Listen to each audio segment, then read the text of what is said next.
Assalamualaikum warahmatullahi wabarakatuh.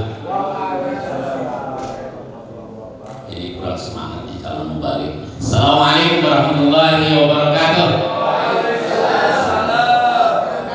Bangun diri jadi rada tarik. Alhamdulillah. Allahumma shalli ala sayyidina Muhammad wa ala Muhammad. Asyhadu an la ilaha illallah wa asyhadu anna Muhammadar Rasulullah. Allahu ghayatuna wal ikhlas mabda'una wa islahu sabiluna wa muhabbatu syi'aruna. A'udzu billahi minasyaitonir rajim. Bismillahirrahmanirrahim.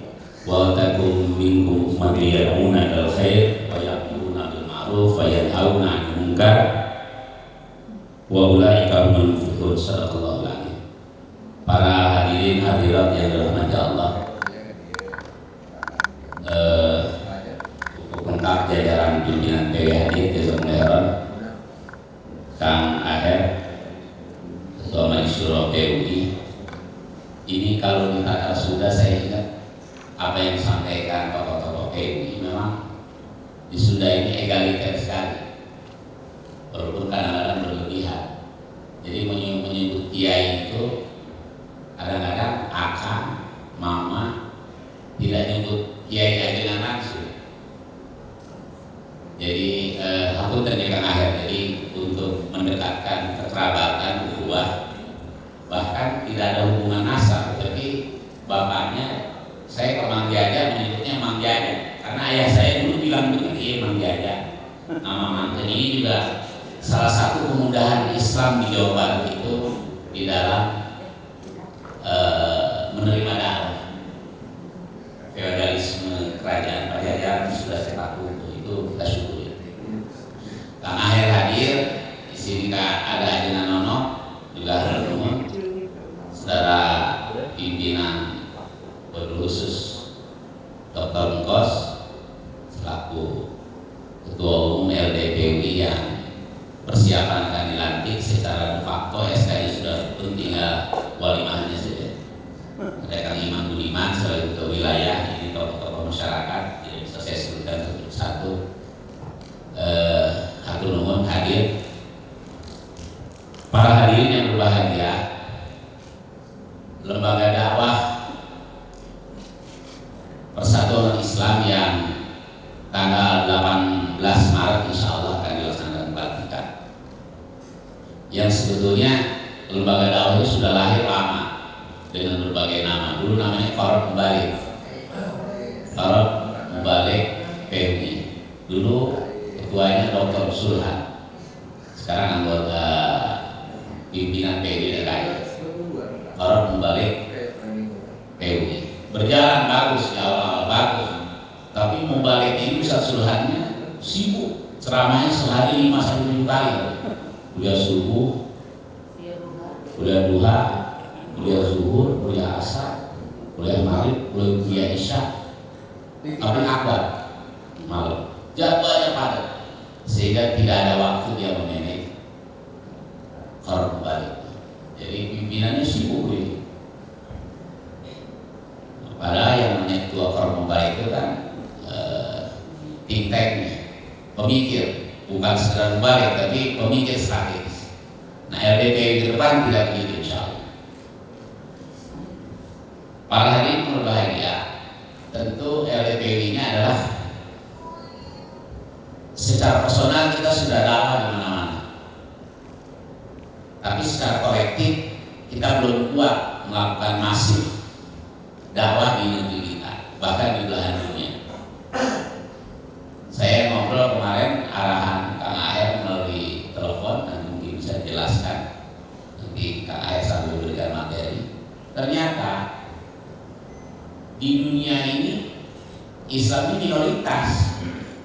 Kita pikir karena kita orang Jawa Barat, 50 juta penduduk, 90% Muslim, rasanya Islam sudah beres. Ternyata dari penduduk dunia 7 miliar lebih, kita ini cuma 3 miliar, minoritas.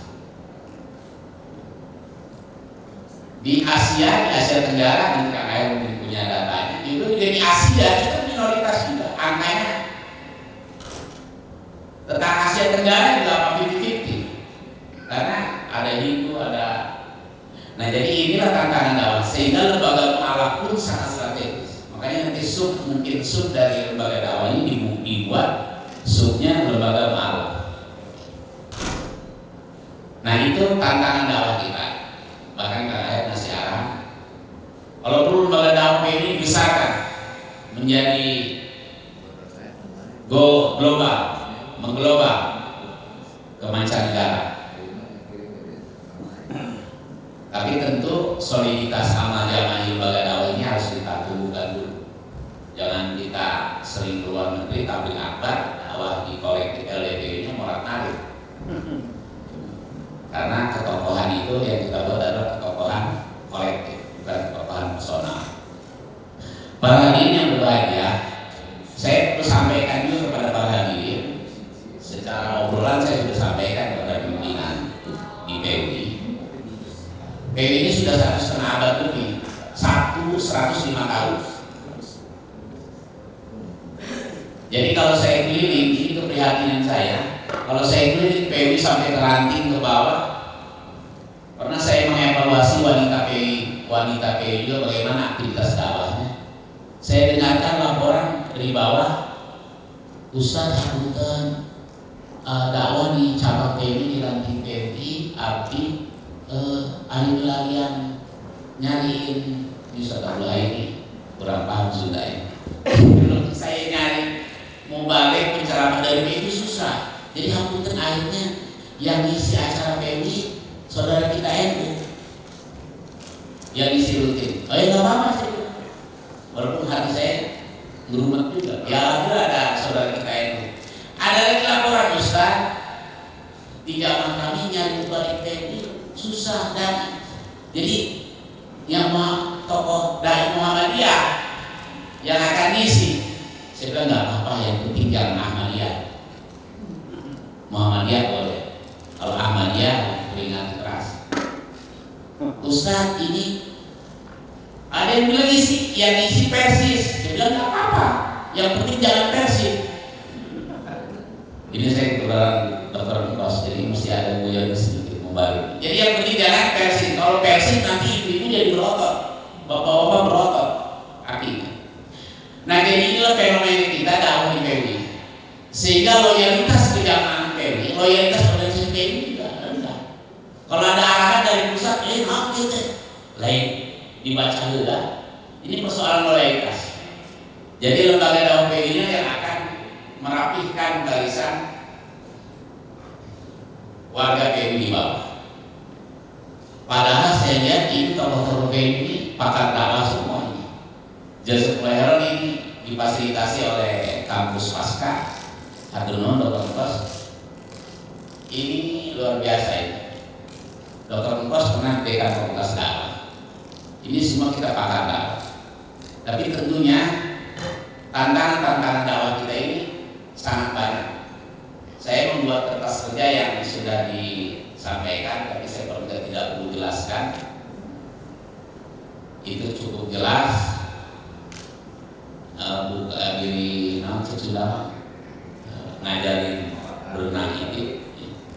Jadi itu buku Khulasoh yang saya tulis dari buku Syekh Yusuf Qaradawi Al-Mahfudz, halaman pertama.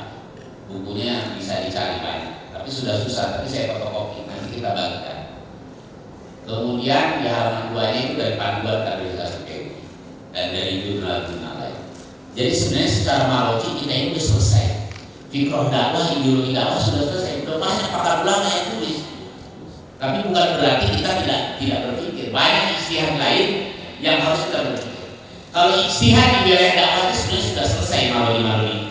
Tapi ijtihad di wilayah negara, ini kita belum selesai. Jadi buku-buku malodi tentang dakwah sangat banyak. Kita tinggal menikmati. Tapi kita kerja dakwah di wilayah negara, itu urusan Kang Ayat. Politisi yang sudah teruji. Ini pekerjaan-pekerjaan besar kita. Tapi ini persoalan kita ini, tantangan dakwah kita ini satu. Secara umum ini tantangan global era disrupsi ini luar biasa. Disrupsi itu artinya era yang segala sesuatunya di luar prediksi kita. Covid di luar prediksi, kerusakan ekonomi di luar prediksi, kebakaran, bukan saya komisi, kebakaran di Lumpur ini di luar prediksi. Setahun 5 kali kebakaran, aneh-aneh. Jadi situasi global dakwah ini membuat apalagi minoritas umat Islam di dunia ini dari 7 miliar, umat Islamnya hanya 3 miliar. Ini kita di tata Sunda jangan sampai zona nyaman. Jadi masih 4 miliar yang harus kita dakwahi. Di internal kita belum beres, di eksternal kita ekspansinya lambat. Saya sering sampaikan, Rasulullah ini 23 tahun lintas dakwah. Oh itu kan Nabi maksud. Iya Nabi juga mau meninggalkan panduan Quran Sunnah. 23 tahun ringkas dah di Jazirah Arab sampai ke pinggiran Eropa, pinggiran Afrika, pinggiran Asia. Ekspansi dakwahnya 23 tahun, 13 tahun di Mekah, 10 tahun di Madinah. PWI sudah 105 tahun, negeri ini sudah 77 tahun merdeka. Belum selesai dakwah ini. Jadi 23 tahun. Kenapa Rasulullah itu 23 tahun selesai dakwah? Karena Rasulullah di dalam pemetaan dakwahnya itu clear, akurat. Mapping dakwah, fikir wakilnya itu akurat sekali. Gak boleh alasan Rasulullah maksud. Rasulullah meninggalkan Quran Sunnah. Kita dijaga oleh Allah. Jadi sangat ringkas 23 tahun. Karena fikir wakil kita lemah. Tentu fikir wakil yang dimaksud di sini adalah di dalam halaman pertama yang saya ringkas itu bukan tulisan saya, tapi meramu dari semua. Sakofah dai ini literasinya juga belum kuat. Coba perhatikan, ini seperti pengetahuan Islam, jelas itu aksiomatik. Pengetahuan sejarah, ini kita historis. Rasulullah kenapa kuat? Mapping dakwah hidup juga karena memang mapping sejarahnya clear. Penguasaan sahabat itu ahli sirah, ahli sejarah, Abu Bakar, Utsman, ahli nasab. Nasab sampai Ibrahim yang ratusan nasab. Bin ini bin, kalau saya mampu mencakati nasab saya, Nur Hasan Zaini bin Zainuddin Qori. Lupa. Nur Hasan Zaini bin Zainuddin Qori, bin Kari, bin Haji Yusuf, bin Wila Atmaja, bin apa lagi gitu. Udah nama-nama Sunda. Saya hanya 4 tahap.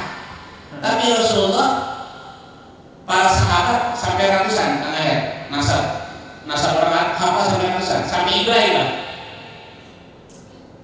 Nah ini artinya pemetaan dakwahnya itu clear. Saya yakin Kiai Nono kalau bukan karena nasab dakwah nggak akan hadir.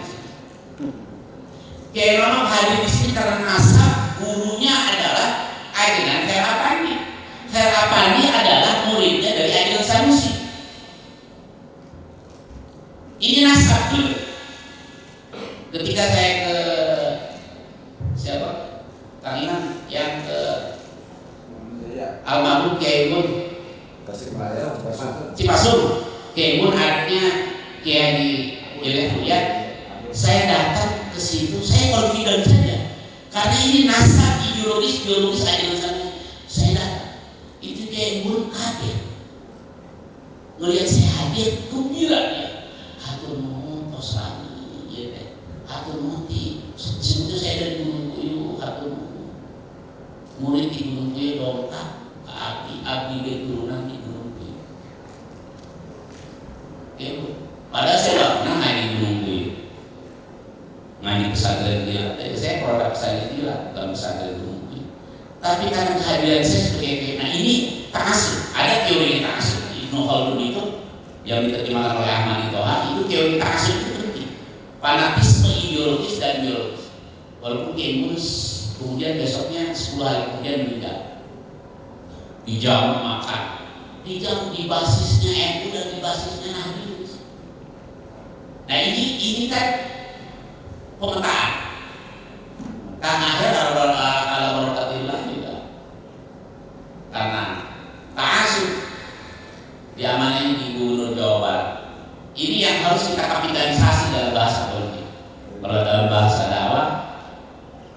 diberkahi. Nah, jadi pengetahuan tentang sejarah ini penting.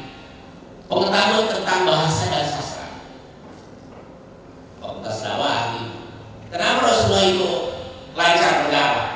Karena memang balaghahnya luar biasa Rasulullah. Artikulasi bahasanya. Bahkan kenapa Soekarno mampu memimpin Indonesia? Karena bacaan sastra bahasa Soekarno itu bagus daripada Pak Natsir. Saya sempat menikmati ngaji dengan Pak Natsir. Pak Natsir itu alim, dan dia menulis tentang fiqh dakwah, sangat bagus. Tapi artikulasi Pak Natsir, kalau ceramah ya datar biasa. Tapi kalau Soekarno berapi-api dengan kosakatanya yang kaya. Nah, ini bahasa juga menjadi kosakata yang penting. Sehingga Rasulullah bahkan menyampaikan dalam sunnahnya baca sastra. Ini untuk melakukan artikulasi bahasa. Baca sastra, rajin berenang, rajin berkuda supaya sehat. Mubalik kalau nggak sehat ya. Banyak mubalik yang umur 40 tahun, 50 tahun bersakit-sakit. Karena tidak diimbangi tawazunitas. Ini koreksi buat saya dan buat kita semua. Kemudian tentang pengetahuan humaniora, leadership, entrepreneur, ini juga, ini literasi kita harus kaya. Pengetahuan ilmiah, pengetahuan fikul waqi, banyak hal. Dan dalam halaman 2 ini saya sampaikan sekaligus dalam sambutan ini, saya ringkasnya sekilas.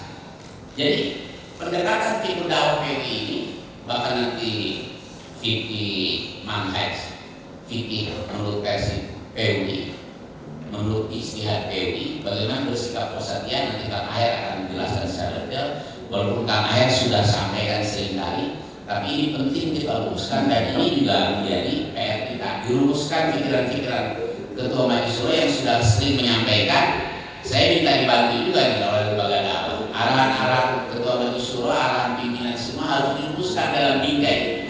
Dan alhamdulillah memang ulama-ulama PWI sejak zaman Ajenan Sanusi, Ajenan Abdul Halim dan murid-muridnya memang bersikap tentang fikih itu memadukan antara sikap teman-teman ahli dan tesis, tidak bulu ke kanan, tidak bulu ke kiri, jadi wasatiyah. Nah, ini rumusan ini Dr. Fauzan bisa bantu juga kita merumuskan tentang konsep fikih manhaj PWI dengan pikiran ini PR kita, sehingga nanti acara LDPW ini saya berharap paling lambat tiap bulan, paling lambat 2 bulan sekali ada rutin muzakarah Quran. Kang Aher Pak Dunun jazakumullah khairan, taklimnya majelis ilmi tiap pekan itu di level, saya pikir apa yang disampaikan beliau di dalam konsep-konsep fikih sangat besar. Dan mantan gubernur ngasih pelajaran tentang fikih, nggak ada kayak ini. Gubernur nggak jelas tentang fikih, sehingga kalau ngomong fikih akhir tasawurnya sangat luas. Ngomong air aja fikih toharoh, beliau perspektifnya sangat luas. Nah, ini juga menarik sebenarnya hal-hal ini sikap, karena beliau pengalaman di eksekutif, di legislatif, juga sebagai ulama. Nah, ini kan kelebihan-kelebihan kita. Kalau antum sampaikan, saya pernah dengar penjelasan generasi kedua Ajenan Sanusi dan generasi kedua Ajenan Abdul Halim. Konsep pikirnya luar biasa, termasuk Ajenan Khairapani. Di dalam petuah-petuahnya, doktrinnya yang saya baca di Miftahul Huda luar biasa. Memang khas PWI. Ketentalan wasatiyah itu luar biasa. Sehingga buku tentang wasatiyah PWI yang sudah diterbitkan ini juga hasil rumusan dari diskusi kita di Astromo beberapa tahun yang lalu. Para hadirin yang berbahagia, pada pendekatan dakwah kita LDPWI tentunya kan nanti wilayahnya pada wilayah tabligh, Nasrul Fiqh, pencerahan. Tapi wilayah nanti pembinaannya dalam taklim Islah 1, Muntasib 1, Muntasib 2, Muntasib 3 itu wilayah kaderisasi PWI. Walaupun nanti LDPWI itu dengan kaderisasi PWI saling melengkapi. Itu beberapa catatan penting yang perlu saya sampaikan. Dan kenapa PWI lambat ekspansi dakwah? Memang lembaga dakwahnya juga nyaris tidak bergerak. PWI banyak bergerak pada wilayah pendidikan formal. Ketika pendidikan PWI berdiri masih pasca kemerdekaan, itu dai-dai PWI sibuk memanage lembaga pendidikan. Itu sudah benar. Langsung makanya Mbah Halim itu menurut Nur dan menurut pakar pendidikan, Mbah Halim itu Haji Sanusi itu termasuk orang pertama di negeri ini bahkan di Jawa Barat yang menggunakan sistem pendidikan dakwahnya klasikal, konsep kelas, pakai kursi, pakai meja, dianggapnya Belanda di awal-awal. Padahal itu ijtihad antum a'lamu bi umuri dunia. Awalnya pakai di karpet, di sama, di leka, tapi pakai sistem kelas, meja, kursi itu Abdul Halim seabad yang lalu sudah. Nah, konsep-konsep para dai PBI akhirnya bergerak di wilayah-wilayah pendidikan formal, sehingga wilayah dakwahnya terkurangi. Apalagi sebagian orang PBI pimpinannya sebagian dan sebagian besar sibuk di politik. Tadinya model saya tadinya ceramah seminggu 2 kali, 3 kali, terkurangi dari sebulan 2 kali. Tadinya seminggu 2-3 kali. Karena beban di politik terkurangi, itu manusiawi. Sehingga lembaga dakwah ini, kaderisasi dai muda ini menjadi strategis.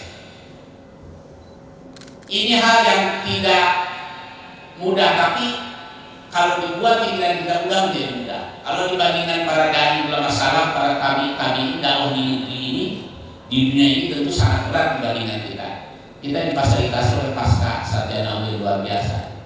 Saya pernah konfirmasi ke para habaib, para ahli Yaman, bahkan ke Ustaz Salim, guru saya, ke habaib-habaib di Tanah Abang. Saya pernah sampaikan, saya agak sedikit menghayal ini gimana para dai 10 abad yang lalu dapat sih. Saya bayang, saya konfirmasi ternyata dibenarkan. Saya hanya baca di novel sejarah, tapi itu dibenarkan oleh para habaib, ulama-ulama habaib. Jadi ketika dakwah orang-orang Timur Tengah, Yaman khususnya kebanyakan ke Indonesia, pada dai, mereka dakwah ke Indonesia dengan perahu. Sebelum kemerdekaan masih pakai kapal, apalagi 10 abad yang lalu pakai perahu mengandalkan layar kayu arah angin. Kebayang berapa tahun sampai ke dari mampir Gujarat langsung ke Indonesia dan langsung ke Indonesia. Itu para habaib, orang-orang soleh, para ulama, para wali. Dia pedagang, dia ulama. Pergi dari Yaman atau Timur Tengah ke Indonesia, meninggalkan tanah kelahiran dan tidak balik lagi. Tidak balik lagi. Karena kalau naik kapal itu yang muatnya mungkin 50 sampai 100 orang, kapal itu ya 30% meninggal di kapal laut, bahkan 50% atau semuanya dimakamkan di laut. Sehingga dia meninggalkan tanah kelahirannya, bahkan meninggalkan istri-istrinya, meninggalkan anaknya. Saya tanya, sampai dibilang bahkan istrinya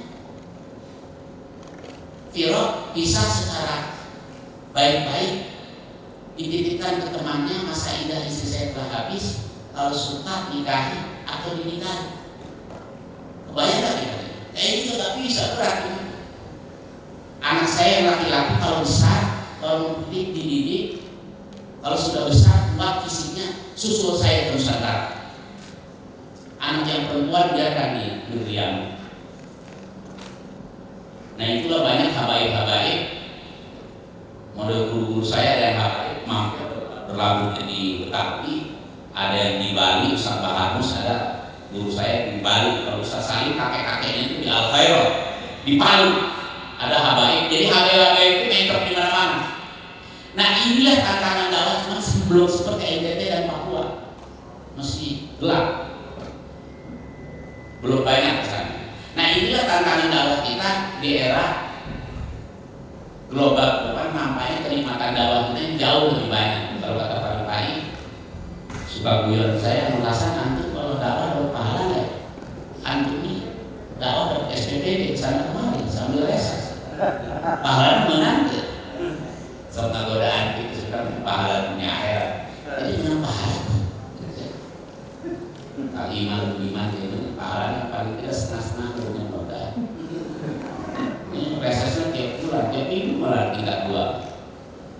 Nah, jadi tapi ya reses itu ya pantasilul fil ard. Saya sering reses ke luar negeri, Allah dakwah Di luar negeri itu tantangannya di Eropa, Allah, kita ini ternyata kita di sini. Di Eropa lebih dahsyat lagi. Para hadirin yang berbahagia, ada dua pesan saya tentang tantangan dakwah ke depan. Di era global diskusi ini tantangan dakwah kita luar biasa. Di era gadget ini.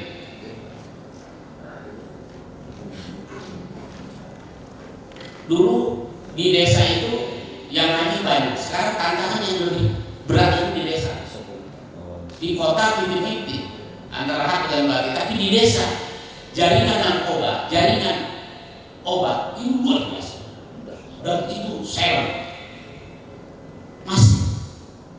Ini tantangan kita terang-terangan di desa ini, di RT narkoba banyak.